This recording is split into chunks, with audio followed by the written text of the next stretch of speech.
This was with the first truck, the 99, and I backed it down. And what happened was the driveway slanted down at probably a a very steep grade. And so as I'm backing in, I lose the trailer and the mirrors, which isn't the end of the world. That kind of thing happens when you're backing down a hill. But I was like, yeah, just go straight. What I didn't know is that there was a retaining wall on my passenger side.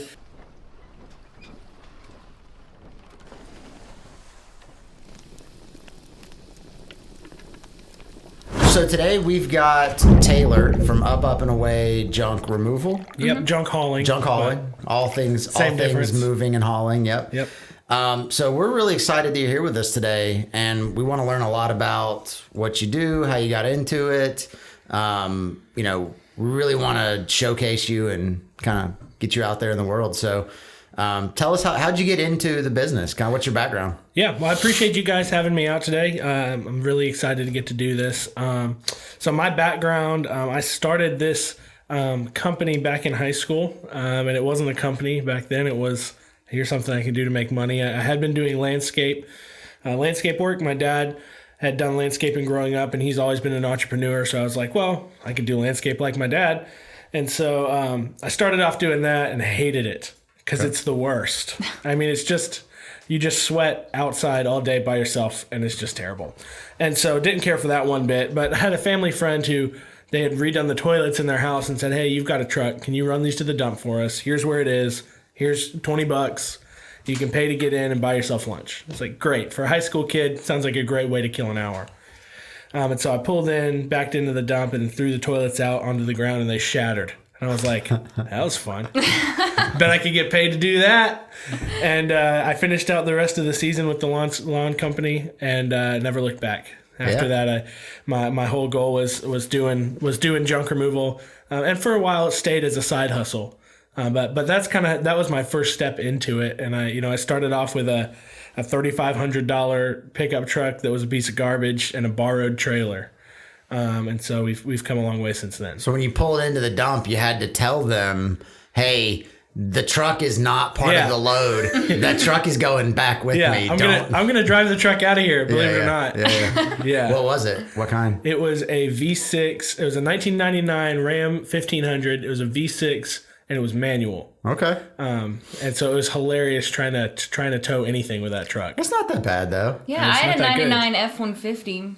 Mine was a V8 though. Yeah, well, and that's the thing. I ended up getting rid of the truck because I'd bought a 16-foot tandem axle trailer, and I loaded it. I parked it at somebody's house for them to load up, and it was their cul-de-sac was at the bottom of a hill like this, and I was trying to drive it up the hill, and I couldn't go real slow in first. Dude, I couldn't get the clutch all the way out to even sit it in first. I was like having to work it. And burnt the clutch out, and I was like, "Okay, time to upgrade. This is ridiculous." Yeah, I've driven. I had a truck that was a stick, and it's it's pretty fun actually. I mean, you get over it though. Yeah. I mean, it's it is what it is. The towing with it is not fun. No, I can imagine, especially on hills. Exactly, trying to get a heavy load rolling, and work the clutch and not go backwards. It's like, I'd rather just have an automatic. Yeah. That's not a bad truck though. That's no, it's fine. If I wasn't doing this particular job, it would have been great. I thought you were gonna say it was like a 1974 S10, with like the rust on the panels. No, it wasn't that bad. Yeah. Well, it did have some rust. Yeah, but no, it wasn't that bad. Okay, it wasn't that bad. Didn't have a dashboard. The whole dashboard cracked out of it. Okay, which happens in all those old. So it's definitely time for an upgrade. Oh yeah. So what are you rocking these days? Now I've got a Silverado 2500 that's a 19, and then I've also got an F350 that my guys drive. Okay. I'm looking to buy another truck here soon. I'll probably end up buying a box truck next. Cool. Just very cool. That way I don't have to trust people with trailers because people are dumb. They don't know how to. They don't know how to drive That's trailers. What I hear. And they're not dumb once you train them, but you can hire somebody right off the bat and put them in a box truck until you can take the time to educate them. Sure. So I've got my guy Caleb who works for me. He's great at backing up trailers now. But he needed practice. And so I need somebody I can put new people in right away and get to work. Backing up, it's counterintuitive. It's the opposite of what you think it's going to be. Like I've bottomed out trailers before and done stupid stuff. Like we took, we had to go down and pick up, Jay, my partner, his dad drives motorcycles, for, all over the place, like long distance tours. And they were going to Key West, him and some buddies, and he got food poisoning. Ooh. Oh. Like in like just outside of Miami, like they were in like Homestead. And he was like, I got to stop. So the rest of his group just went. He got a hotel and just was there. And we were like, he called Jay and we were like, let's go get him. So we jumped in a truck with a trailer and we just we took off and we drove all the way to Miami, basically. Trailered up the motorcycle, got his dad, turned around and drove straight back. I mean, so you're talking almost 24 hours. Yeah. And his dad couldn't drive. So it was just me and him. Like we would just take like 6 hour shift, 4, 5, 6 hour shifts. But we pulled through, I don't know, it was like a gas station or something. We were stopped somewhere. And I did the dumb rookie thing where when you pull into the trailer, you got to make sure that anywhere you go, you can either keep going through or that you know how to back up. And I almost jackknifed the trailer and flipped the whole thing over. Like it was real close. So nice. It happens, I had one several years ago now where a real estate agent that I'd known hired me to come clean out some stuff for a house he was about to sell. And I backed the trailer down. This was with the first truck, the 99. And I backed it down. And what happened was the driveway slanted down at probably a very steep grade. And so as I'm backing in, I lose the trailer in the mirrors, which isn't the end of the world. That kind of thing happens when you're backing down a hill. But I was like, just go straight. What I didn't know is that there was a retaining wall on my passenger side. So I backed it was a tandem axle. These are 2 axles. I backed the back tire completely off the retaining wall. So it was sitting on one tire on the retaining wall. I was like, this is not good. I need to pull forward, right? Got to try this again. And I go to put it in first and have, foot on the brake, foot on the clutch, foot on the gas, and trying to let it go. And the truck will not pull it forward. And I was like, oh my gosh, what have I done? And so I literally sat there with both feet on the brakes while I called the real estate agent, who thankfully had a pickup. And he strapped me up and pulled it out. That was probably one of the most embarrassing trailer moments of my life. Well, it could happen to anybody. Well, I've learned now we don't get into those kind of positions anymore. Plus, every truck we have can tow 14,000 pounds or more. So yeah. Well, the box truck though solves a lot of those problems. Yeah. Because it's just a big truck with it's closed in, and you can probably load a lot more too because you got the sides. You can fill it up with stuff. Yeah. You can load a lot more as far as items. You can't load a lot more as far as weight. Yeah. True. We can fit. I mean, I've got a trailer I can put 11,000 pounds on. Put 11,000 pounds in a box truck and it's going to, you might be able to do it. It's just going to be a little tougher and you don't have nearly as good of tie down points. Yeah. So we would use that mostly for our residential work. Yeah. Couches, dressers, things that are bulky. Yeah. And that's something I want to incorporate as we're adding new people. Right now, most of the guys I'm hiring are helpers. And so I'm hiring helpers, but with the intent of eventually training them to be drivers to start second, third, fourth crews. And so as we start having helpers become drivers, I'm going to be training them on how to drive trailer. I've actually got a friend of mine, his dad is a CDL truck driver and has driven his whole life. And I've talked to him about, dude, can I pay you to just come in on a weekend and just take a Saturday, take all my equipment, take some cones, go out and just train guys. I might even talk to your husband about doing that. Yeah. And just train guys on how to drive all this equipment, back it in. Let's go somewhere where there's a hill. Let's do all that, Smart. Well, and it helps too, just with the liability of if they screw something up, I can be like, well, I trained them. Yeah, so that's right. There's that too. That's right. Well, and give them all the tools and have good insurance. That's the other thing. So what? That's impressive that you're already thinking about scale. So it's not just because that's let's face it. There's lots and lots of startups that they just kind of get stuck in that like doing the work kind of mode and they just stay right there and then they go, well, I want to get bigger, and then they'll either just massively take on a lot of new stuff all at once and they'll blow up and they don't know the problems yet, or they'll just go so slow that it just never happens. So there's that kind of sweet spot of growing but yet and doing little things to get bigger but not so fast or so slow, like right in the middle. And it's cool that you're thinking about that and kind of, like I said, bring in the helper, train the helper, promote him to or her to be the driver and kind of move people up that way. So yeah, absolutely. Cool. Well, in my background, so I've always done the junk hauling as a side business for, it started back in 2014. So we're at 7 years now, which is funny to say because I'm 24. So how do you have 7 years of experience in anything? But, Right. But what I was doing my other part-time for 5 years there is I was working at a church. And so at church, you deal with a lot of leadership development. And what's funny is at church, you're training people to do different jobs and to grow in the jobs they're doing, but they are all volunteers.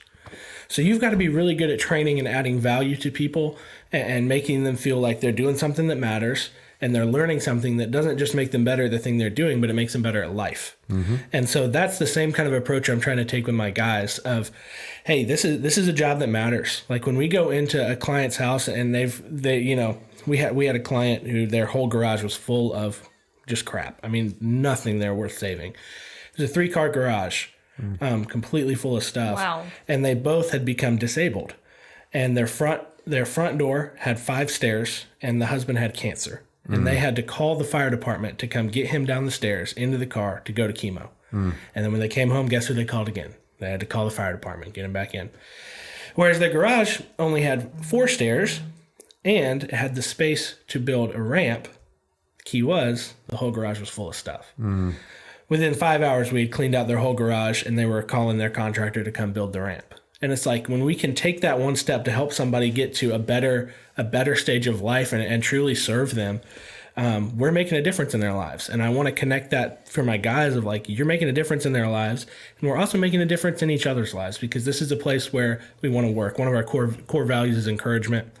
And I believe that every core value starts in your company and then it flows out to your customers. So we're very encouraging and an exciting place to work as far as, we're not ragging on each other, any more than something, good-hearted, good-natured. But, if there's any kind of people being just unnecessarily mean or rude or things like that to each other, we shut that down quick. We want to be encouraging to each other. And then from there, we'll be encouraging to our clients. Yeah. That's strong. That's the way to be. Yeah. So that is really cool. I mean, think about like, there's a lot of like what would be seemingly mundane tasks that like in a lot of lines of work that people do that are just methodical, you're just kind of going through the motions. But when you connect that you're actually having an impact on someone and in a profound way that you may not even know what you're really doing for someone, you might not ever see it. Right. But like there's real impact on decluttering. And I mean, I can only imagine some of the things that you guys have found when you're going through basements and garages and attics and oh yeah. What's the craziest thing that you've found or come across? I have there's a couple different categories of crazy. I'm sure because your husband's in disposal as well. I think probably a dead body. No, not a dead body. No. A live body. Oh, okay. The live body was of a possum. Okay. I had loaded it. What's funny is we were unloading. We had this hoarder garage where they had a single car garage that for 20 years they opened the door to their kitchen, threw their trash in the garage, shut the door. Oh. For 20 years. Like trash, like wrappers and trash. They did have like regular household garbage service, so there wasn't like food, but any boxes, packaging, old clothes, anything that couldn't fit in a trash bag just went in the garage. I mean, They just opened it and threw it out. They got an Amazon box, boom. They got new shoes, boom. Old TV broke, boom. And so we were cleaning it out and we were loading boxes and crap, into the trailer. And we get to the dump and go to unload it. I pick up the box and it starts moving. So I dropped it. I'm like, oh my gosh, what is that? And out comes a little possum. He just runs down into the dump. Wow. I was like, okay. You took him home. Yeah, I took it right back to where he belongs. Yeah, that's right. He loves it there. Yeah. Man. So we did a job last week for this guy. This guy was cleaning out his son's stuff because his son was kind of a mess. The son probably had a conservative number would be 1,000 Playboy and Maxim magazines all stacked up around his room. And I was like, why? Like, why? So we just bagged them up and he wanted to let the son go through them. So we bagged them up and put them over there. Whatever. So yeah, we come across all kinds of stuff. Anything and everything. Yeah, man. So what it's all residential? Is there a commercial element to it? Yeah, so we do commercial work as well. Typically what we're doing when we're doing commercial work there's two big areas. One is we work for this is kind of on the commercial residential line. We work for contractors who do remodeling work. So obviously we're still in homes, but we're not working for the homeowner. We're working for the contractors, hauling away everything that they do. And some of the advantages to that are, instead of having a dumpster there, as soon as you put a dumpster in your driveway, what your neighbors see is, look, I can get rid of my mattresses now. And then the HOA is going to get on you. And there's potential with some dumpsters to get the driveway all scraped up. I know, John doesn't do that.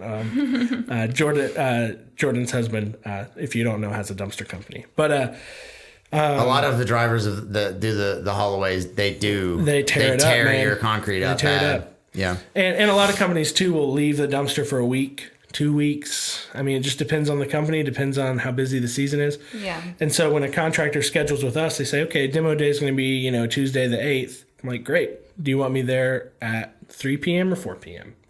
And then by 5 p.m., we've loaded it all up. It's out of there. The homeowner's never even seen the garbage. There's been no opportunity for damage, no opportunity for the neighbors to take advantage. So that's one of our areas. And then the other we do work with is when people are moving offices. A lot of times they are buying new furniture at the new office. And so we'll come in and haul away all the cubicles, desks, just all the different stuff that's left behind there. The old stuff. Yeah. So we do some things like that as well. So yeah. I bet the contractor work is great because you don't have to be there all day. Like you said, like they can be kind of teeing it up and just stacking it off to the side as that, just kind of have like a junk pile. Yep. At like a flooring company or something that just has all their scraps, or a carpenter that's, doing the finish work. Yeah. And those if you get on with a builder in a neighborhood that's being built, I mean, with new construction or even with remodeling, I mean, yeah, I can imagine that's an ongoing source of work where you get a lot of jobs from someone like that. Yeah, the new construction folks typically go with a dumpster. They just do their own. And that's what I would say is I would say go with a dumpster. Yeah. We do offer to those people, we do site cleanup. So a lot of times when you're about to put in all the landscaping, that site's nasty. I mean, there's offcuts and stuff everywhere, and we'll go out there and pick up the whole site. And we have arrangements where it can either go in your dumpster or come in our equipment. Either way. But yeah, a lot of that residential work, we do a lot of work with contractors when they're going to do a kitchen or a bathroom. They'll say, hey, and even if they're doing 2 days, they'll say, hey, we're just going to put a tarp down and we'll have all the vanities, all the tile, all the sheetrock, everything, the tubs, it's all sitting there. Can you be here this time? Yeah, no problem. Yeah. So we do a lot of that. What about how did Corona impact everything over the last, rolling 12 months when it all hit? Did people not want to, I mean, for a little while, I'm sure people didn't want to have people coming in, but did it go back to normal pretty fast? Man, honestly, Corona's been the best thing for our business. I was gonna say it's the same thing with John. People want to clean their house out. They want to their home, so they're they in see the house, yeah. what they want to change and what they need to get rid of. Yeah. So Corona has been. I'm very blessed to be able to say I've been growing a business while everybody else has been performing triage on their businesses. Right. And so. It's been great. Back when Corona first started, I was still working at the church. So I just went full-time doing this in July of 2020 is when I went full-time with the company.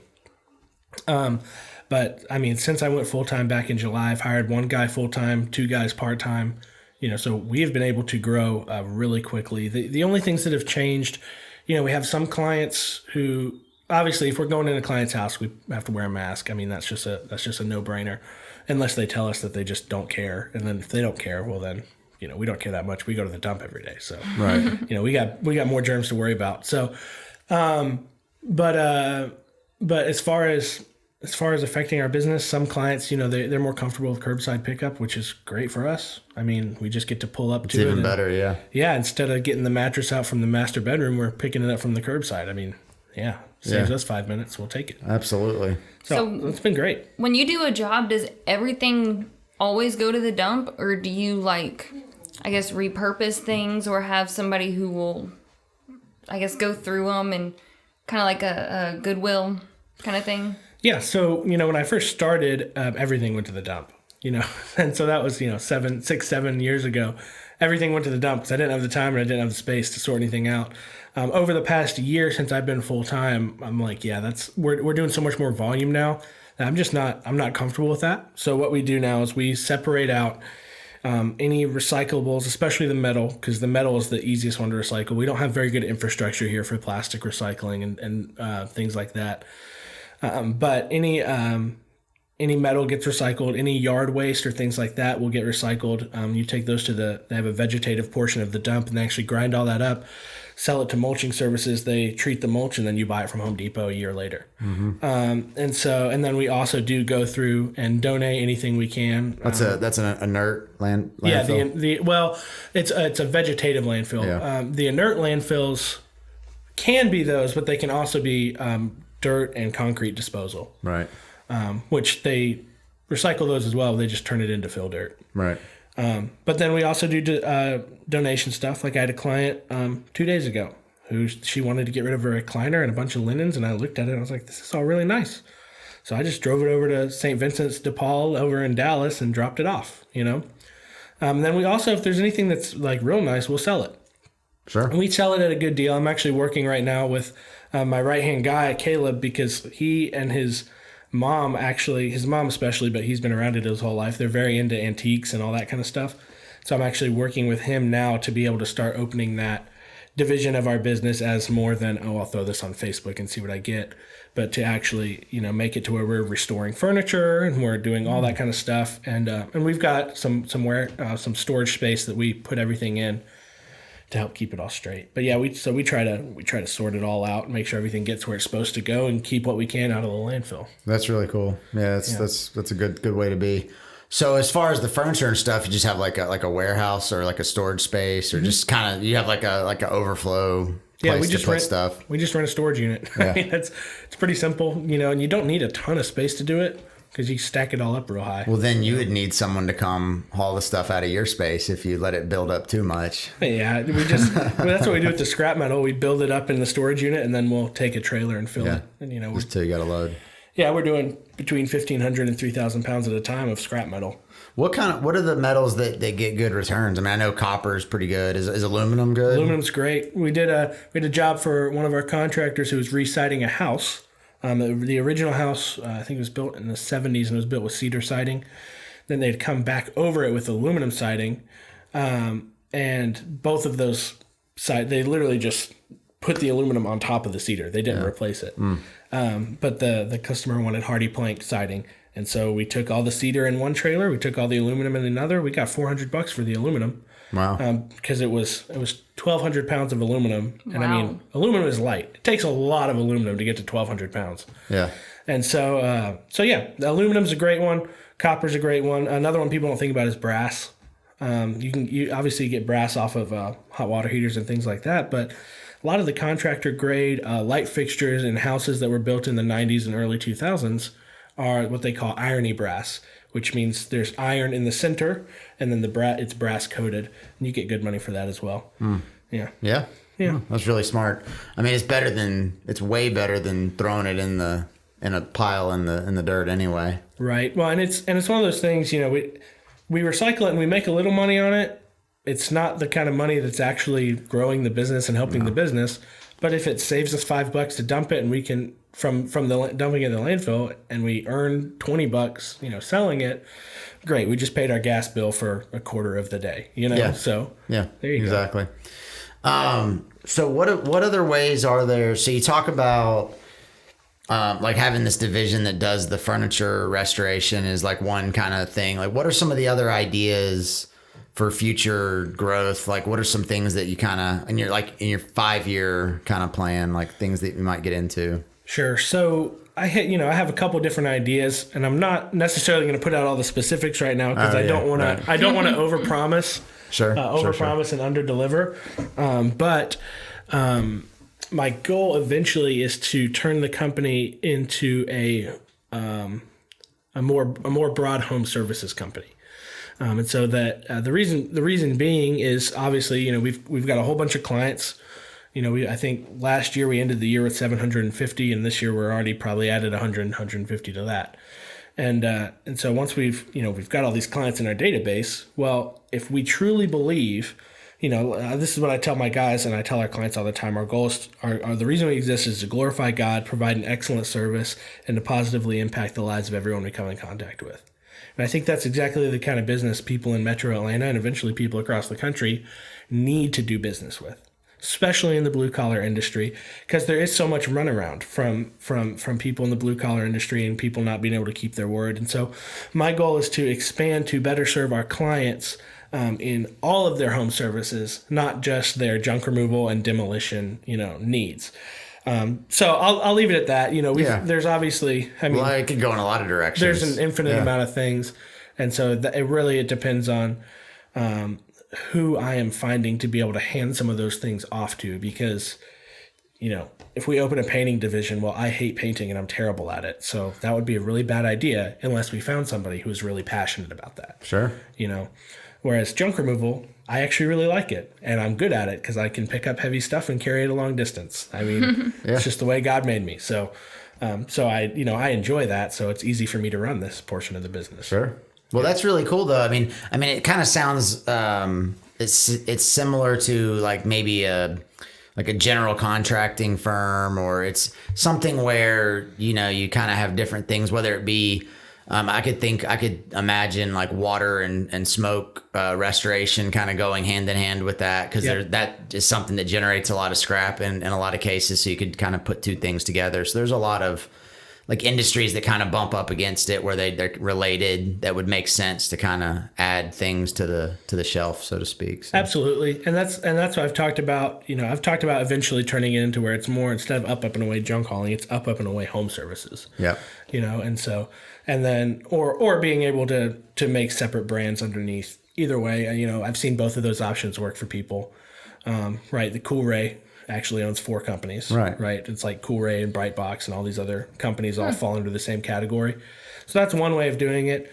But then you have other companies that are all in one brand. Sure. Yeah. Sure. So I'm trying to think of what are the events, the things that would cause someone to go, the light bulb moments where someone says, I need to call up and away today. Like the things that, like the slap in the face. Yeah.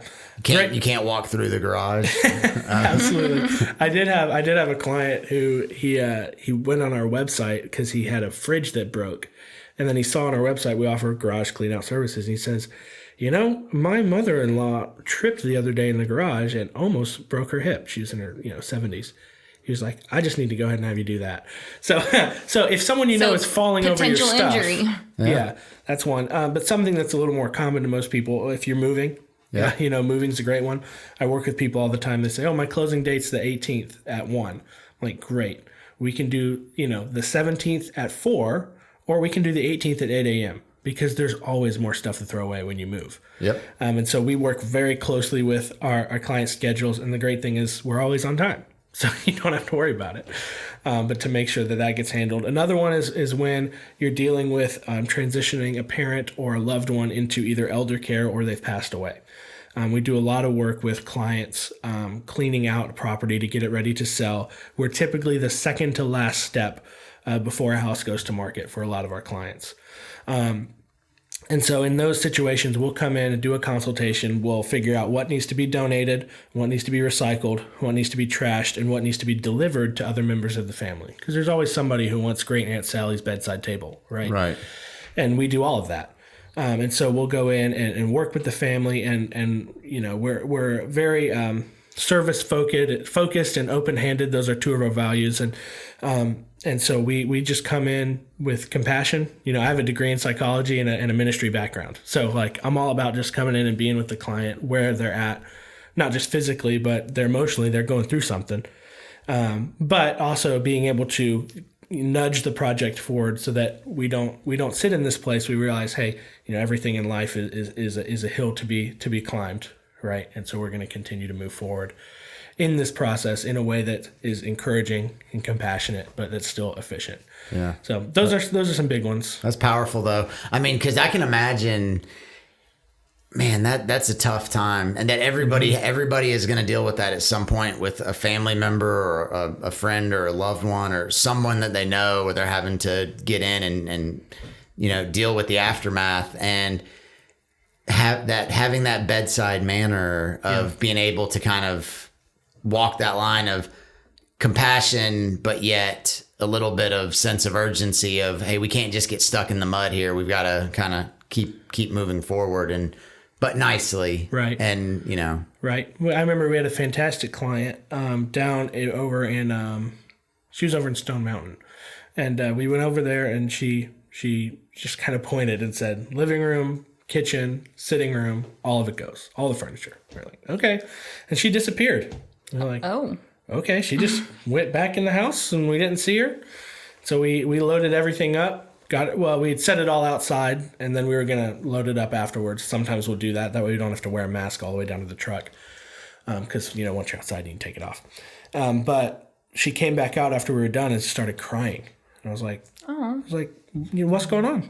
She said, my husband passed away a couple months ago, and I just moved out of the house. I couldn't stand it. I just moved back in last week and decided it's time to move on with my life, but it just hurts me to see all the memories gone. And I said, the memories aren't gone. You're doing what your husband would want you to do. You're moving on with your life. Envision the new memories you're going to have when you fill this place back up and bring your kids over and bring your friends over and have game night. Your husband is going to be smiling down on you because you found it in yourself to pick yourself back up and keep moving forward, even in the face of, one of the worst tragedies you could think of losing a spouse early. This woman was only in her 40s. Right. And so it was cool. We got to pray with her and be an encouragement for her. So you just never know what somebody's going through. Yeah. So yeah. Well, you could there's enough work in that specific area of the business alone to probably just, if you wanted to, you could build your whole business just around moving. So the elder care / like death care, like that part of moving and cleanup, that right there is because it's never ending. That's always going to be something that people need. Absolutely. So that's probably a huge part of it. Yeah. Well, and I work to make strategic partnerships with the people who are involved in that. So there's a couple of estate planning firms that I work with. There's a couple of 55 and over communities that also have the memory care aspect. I work with them. I'm actually, I partner with their intake people, because as soon as an intake person sits down, they're with somebody who's potentially coming into the facility, their first question is, what do I do with my old house? So, well, hey, we can help you with that, because most of the time, once all the stuff is out, repairs are pretty minor and you can just sell it. As long as everything works, it doesn't have to be all that pretty. You can just sell it. Yep. And so yeah. Yeah. And you can't fit hardly anything into a 15 by 15 room in a facility. Right. You're bringing almost nothing with you. Almost everything's got to go either into storage or somewhere. Right. Absolutely. Yeah. So yeah, those I imagine those could be big jobs. Yeah. Some of them. We did 13,000 pounds out of a guy's shed one time. Not even his house, just a shed. Because he moved into an assisted living facility and he grew up in the Depression era. He kept everything, because you never know when you're going to need it, Right. And so we cleared out 13,000 pounds of stuff out of there. And I hate to say none of it was able to be recycled, but none of it was. Wow. It wasn't. It was just he just needed this stuff to feel like he had it just in case. But unfortunately, since he didn't end up needing all of it, and so we just had to get rid of it. But it was a big burden off of his family, because then they were able to sell the house without saying, oh, by the way, you've got 7 tons of stuff in your shed, or 6.5 tons of stuff in your shed that you're going to have to handle. Yeah. That's not exactly attractive on a real estate offer. No, not at all. Yeah. I wonder, so this may not even be a thing. I have an idea. Sure. So full of ideas. What about, is there such thing as Hoarders, like anonymous, like AA, but for hoarders? Huh. Because if there was, you could go to their meetings and set up a table outside and hand out brochures and be like, hey, listen, I know you got a problem. I'm glad you're getting help. Let me be part of the solution. Because you hand them a brochure, it's not like if they're going to throw it away. I don't even know. They're going to hoard it. They're going to hold on to it. That's right. Yeah. The business part of me is like, that's a great idea. I don't even know if those exist. Is that predatory? Yeah, but the psychology and the ministry part of me is like, it's probably not the best way to interact with somebody. They do need help. They do need it. to deal with a lot of those people, the people I work with are interior designer. What is it called? Personal organizers, home organizers. They're typically the ones that if someone's got a hoarding issue, they're going to call the personal organizer first, because the biggest hurdle for a hoarder is not what to do with the stuff. Well, it's not what to do. It's not that the stuff needs to go. But the stuff going for nothing or paying to get rid of the stuff is what kills them, because it's all valuable. It all means something. Yeah. I could definitely see that. And so they're not going to call me because they don't think they have trash. They're going to call a professional organizer because it just needs to be organized. It's all good stuff. It just needs to be organized. And so that's when I go in and work with people, I say, okay, is this piece, whatever we're holding right now, is this thing making your life better right now? No. Okay, then it has no value to you. That's what that means. Unless you can sell this thing for over $150. I mean, but if it's a $75 thing and all it is a wall in the middle of your living room, it's not worth it. Throw it away. Just get rid of it. And typically they're not in good shape to have anything done with them anyways. So someone else has got to get them past that first hurdle of recognizing that, hey, things need to go. Yeah. And then you can come in. Yeah. The value of having your house back is infinitely greater than the value of whatever items might be there cluttering it. Sure. Yeah. Well, I'm going to look out for that. Hoarders Anonymous. I'm gonna do a little research later and see if I don't even know if that exists. I don't either. I feel like it would. Yeah. It's not a bad thing to know, because some programs like that do have partnerships. AA's got partnerships with other people. Well, people graduate from the program. Absolutely. And they've figured out that they need to move on. Yeah. So.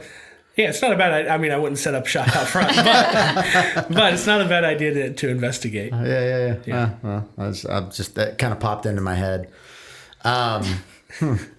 So what else? I'm just trying to think about what are some of the things. I mean, the core values that you described. A lot of that resonates. So a lot of that is those are the reasons why someone that needed your services that's looking either online or I'm about to say the phone book. I mean, that makes me feel super old. I don't think I'm in any phone anybody books. That's Googling you or looking on on social media that's finds you, those core values matter. Those are the reasons why you, not the next guy, right? And so that's that's powerful. Yeah, absolutely, it matters. That's what, my guys like to joke that we're the Chick-fil-A of junk hauling. Sure. And I was like, no, I like what? I'm down with it, because our standard is we're going to do every job perfectly. I mean, that's the standard. It sounds kind of bad, but there's no try your best. Now, if your best isn't good enough, it doesn't mean you're a bad person. You don't got to freak out.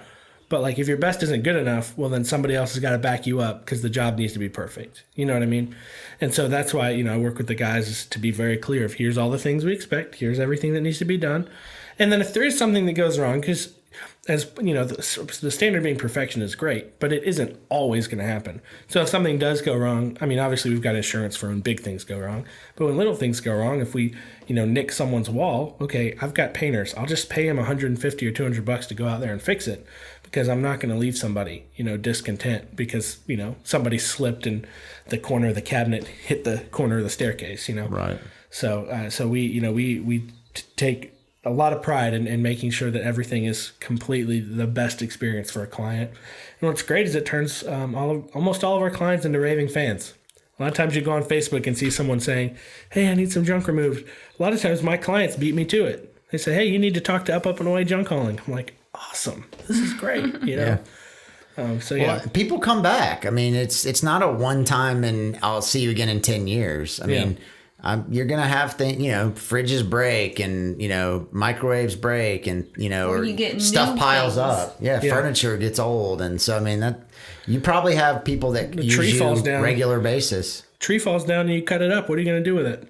Sure. I mean, if you drive a BMW, you're not taking your BMW to the dump. So what are you going to do? Right. Yeah, I actually saw your trailer the other day, wherever you keep it. I don't know what it's called. Over on Cobb Parkway. Yeah, and I saw there's a lot of debris in there. I thought you only did the junk removal or junk hauling. I didn't know you did branches and trees and whatnot. So I thought that was cool. Yeah, so obviously we don't do tree work because that's dangerous and we're not insured for that, and I'm not paying for that kind of insurance. They were little trees. They were like this big. Yeah. But once stuff is cut down, we'll go get it, load it up, take it away. What parking lot is this that you're talking about? Is this it's across from like the Goodwill. Is this the DJ parking lot on Cobb Parkway? No. You know where All Pro Automotive is by any chance? Yeah, this is further down. Yeah, it's further down. We park in their lot. Oh, okay, They're super awesome. Let us park there, and I think they like it because we put so many miles on the truck that they're always doing something for us. And they work on our trailers too. That's good guys over there. I've met them. We have the reason I ask is there's a parking lot that we work with that's the closer. storage lot. It's for like boats and RVs and stuff. The one right down the street. Yeah. That's like right by my house. Yeah, you can't find space in there, man. They are packed. They stay full. Yeah. They stay full. Yeah. But All Pro's great. They're family run. Jimmy is the one who owns it, but his wife and daughter run the counter. Daughter's boyfriend is one of their mechanics. I mean, they're great. Yeah. They're fantastic. Yeah, it's good people. Yeah. Okay, so tell how can people find you? Like all the obvious ways, but kind of tell us about that. Awesome. Yeah, the easiest way, obviously we have our websites upandawayjunk.com. And then our Facebook is where we do a lot of interaction with people. We have Facebook and Instagram. You can find both of those by searching at Up and Away Junk.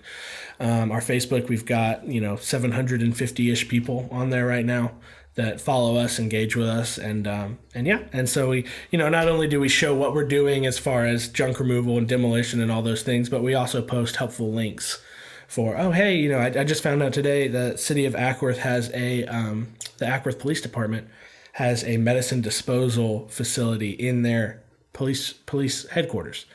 So because you're not supposed to just throw medicine away. And so prescription medicine. And so you can go in there and dump it for free. I was like, that's amazing. Let me let everybody know that, because that kind of goes with the field I'm in, getting rid of something. And so we try to post those a lot, and try to post resources for people to handle what they can handle on their own. And then when they can't get to where they can't handle it, then they just call us. Yeah, that's neat. Those are the best ways, though. Yeah, you can always just call too, so you can find our number anywhere. So love it. I love it. Well, man, thanks for coming in today. I'm really excited to have met you, and I think you guys got big things coming. I think there's just from meeting you and kind of hearing what you're all about. I think I'm a big supporter. I think it would be hard to expect you not to succeed. So hey, well, I really appreciate that, man, and. I'm hoping that's where it goes. My goal with this is to be able to provide jobs that add value to my employees, where they can feel like they're getting paid a fair wage. They're getting paid, what they're worth, and they're doing something that matters, and they've got a stable job that provides for them, provides for their families, and once we get all that handled, it's going to be real easy to take care of the community. It just follows. Yeah. So that's great, man. Yep. Well, awesome.